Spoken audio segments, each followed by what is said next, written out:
Hello friends, welcome to our channel इतिहास हमारी नजर से।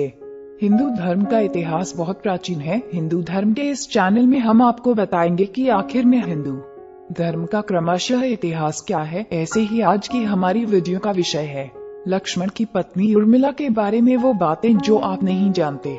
श्री रामायण को आज तक हमने अपने और इस समाज ने श्री राम की दृष्टिकोण से देखा। लक्ष्मण को देखा, देवी सीता को जाना, हनुमान के भक्ति भाव को जाना, रावण के ज्ञान को पहचाना, लेकिन कभी यह नहीं ध्यान दिया कि इस रामायण में अगर कोई सबसे अधिक उपेक्षित और अनदेखा पात्र था तो वो थी लक्ष्मण की पत्नी और जनकनंदिनी सीता की अनुजा उर्मिला। जब राम सीता वनवास को जाने लगे और बड़े आग्रह पर लक्ष्मण को भी साथ जाने की आज्ञा हुई तो पत्नी उर्मिला ने भी उनके साथ जाने का प्रस्ताव रखा, परंतु लक्ष्मण ने उन्हें यह कहकर मना कर दिया कि अयोध्या के राज्य को और माताओं को उनकी आवश्यकता है। उर्मिला के उस नवयौवन कंधों पर इतना बड़ा दायित्व डालकर लक्ष्मण चले गए। वो पल, वो जीवन सरिता जो कोई भी नववधु अपने पति के साथ गुजारती है, वो उर्मिला के नसीब में नहीं लिखी गई थी। पतिव्रता स्त्री ने जीवन के चंचल पड़ाव पर भी अपने पति से दूर रहने पर भी लेश मात्र भी किसी और का ध्यान नहीं किया। यह उर्मिला का अखंड पतिव्रत धर्म था। यह उर्मिला की अवर्णित, अचर्चित, अघोषित महानता थी। उर्मिला के महान चारित्र, अखंड पतिव्रत, स्नेह और त्याग की चर्चा रामायण में अपेक्षित थी, पर वो हो न सका। सबसे विकट क्षणों में भी उर्मिला आंसू न बहा सकी, क्योंकि उनके पति लक्ष्मण ने उनसे एक और वचन लिया था कि वो कभी आंसू न बहाएंगी, क्योंकि अगर वो अपने दुख में डूबी रहेंगी तो परिजनों का ख्याल नहीं रख पाएंगी। ये कोई कल्पना कर सकता है कि अपने पति को 14 वर्षों के लिए अपने से दूर जाने देना और उसकी विदाई पर आंसू भी न बहाना किसी नवविवाहिता के लिए कितना कष्टकारी हो सकता है।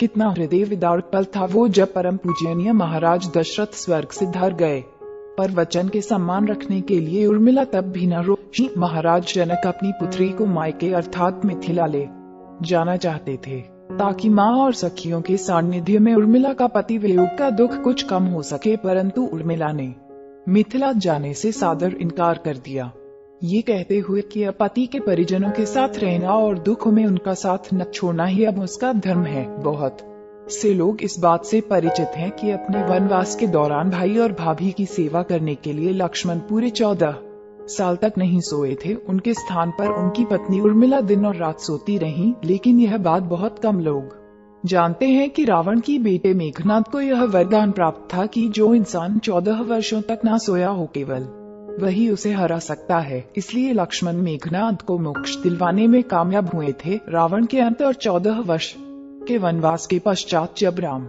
सीता और लक्ष्मण वापस अयोध्या लौटे, तब वहां राम के राज तिलक के समय लक्ष्मण जोर जोर से हंसने लगे। सभी को ये बात बेहद आश्चर्यजनक लगी कि क्या लक्ष्मण किसी का मजाक उड़ा रहे हैं।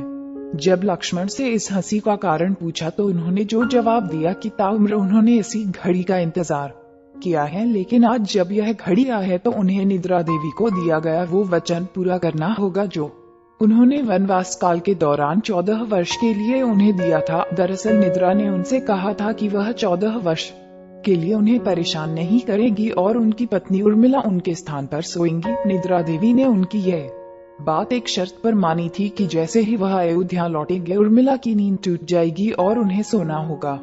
लक्ष्मण इस बात पर हंस रहे थे कि अब उन्हें सोना होगा और वह राम का राज तिलक नहीं देख पाएंगे। उनके स्थान पर उर्मिला ने यह रस्म देखी थी। एक और वाकया ऐसा है जो यह बताता है कि लक्ष्मण की विजय का मुख्य कारण उर्मिला थी। मेघनाद के वध के बाद उनका शव राम जी के खेमे में था। जब मेघनाद की पत्नी सुलोचना उसे लेने आई, पति का छिन्न शीश देखते ही सुलोचना का हृदय अत्यधिक द्रवित हो गया। उसकी आंखें बड़े जोरों से बरसने लगी। रोते रोते उसने पास खड़े लक्ष्मण की ओर देखा और कहा, सुमित्रा नंदन, तुम भूलकर भी गर्व मत करना कि मेघनाद का वध मैंने किया है। मेघनाद को धराशायी करने की शक्ति विश्व में किसी के पास नहीं थी। यह तो 2 पतिव्रता नारियों का भाग्य था। अब आप सोच में पड़ गए होंगे कि निद्रा देवी के प्रभाव में आकर अगर उर्मिला 14 साल तक सोती रही तो सास और अन्य परिजनों की सेवा करने का लक्ष्मण को किया वादा उन्होंने कैसे पूरा किया। तो उसका उत्तर भी सीधा है। वो यह कि सीता माता ने अपना एक वरदान उर्मिला को दे दिया था। उस वरदान के अनुसार उर्मिला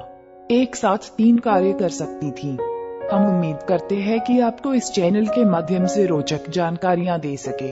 आप अपने सुझाव हमें कमेंट में भेजिए और अगर आप किसी कहानी या तथ्य के बारे में जानकारी चाहते हैं तो वो भी हमें कमेंट बॉक्स में भेजिए और हमारे चैनल को सब्सक्राइब करें। धन्यवाद।